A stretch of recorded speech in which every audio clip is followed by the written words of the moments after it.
বৃষ্টিতে এখন যেন আর কোনো কিছুই ভালো লাগছে না। আর কতদিন যে এই নিম্নচাপ থাকবে, এক সপ্তাহেরও বেশি হয়ে গেছে। বিভিন্ন জায়গায় অনেক ক্ষয়ক্ষতি হচ্ছে, এসব দেখে এখন আর ভালোই লাগছে না। তো তারপরেও কি করব, এই ফেসবুকের কাজ শুরু করেছি, করতে হয় বাধ্য হয়ে। তো কেমন আছেন সবাই? একটা ডেইলি ব্লগ নিয়ে চলে আসলাম। তো এই তো নাস্তা টাস্তা করে রিল্যাক্সে বসে একটু চা খাচ্ছিলাম, আর বাইরের দিকে তাকিয়ে তাকিয়ে ভাবছিলাম এই বৃষ্টি কবে যাবে। একদম যেন এখন আর কোনো কিছুই ভালো লাগছে না। তো নাস্তা টাস্তা শেষ করলাম, আর মেয়েও চলে আসলো এদিকে, আর মেয়েকেও নাস্তা দিলাম, ও খেয়ে নিল। তারপর যেহেতু বৃষ্টি পড়ছিল, আবহাওয়াটা কেমন জানি, তো ঘরের ভিতর বসে বসে সব কিছু রেডি করে নিচ্ছিলাম যে একবারে সব রান্না করে নিয়ে যাব। যেহেতু মাটির চুলায় রান্না করব, সব কিছু যদি রেডি করে নিয়ে যাই হাতের কাছে তাহলে অনেকটাই সুবিধা হয়। তো এই জন্য পেঁয়াজ টেয়াজ, সবজি টবজি সব কিছুই রেডি করে নিয়েছিলাম। তো আজকে তেমন কিছুই আপনাদের সাথে আসলে শেয়ারও করতে ইচ্ছে করছিল না, ভালোই লাগছিল না, মানে কোনো কিছু মানে মন থেকে কোনো কিছু করতে গিয়ে যদি ভালো না লাগে, সত্যি সত্যি কোনো কিছুই যেন ভালো লাগে না। তো এদিকে পেঁয়াজ আর রসুন কুচি করে নিয়েছি। এখন আস্তে আস্তে প্রায় কাটাকুটি তো শেষই হয়ে গেল, এখন চলে যাব রান্নাঘরে।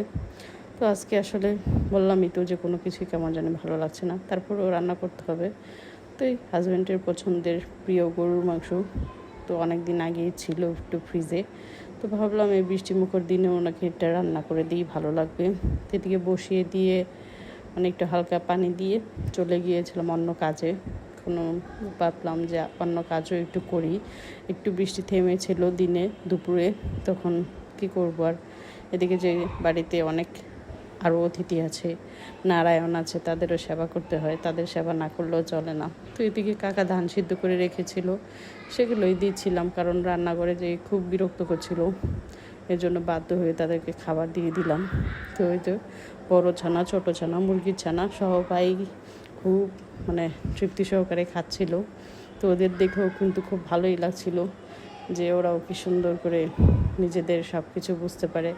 আর যদি হাঁস মুরগি পালে তাহলে তো তাদেরও আসলে পরিচর্যা করা উচিত, শুধু নিজেদের খাবারের কথা চিন্তা করলে হয় না।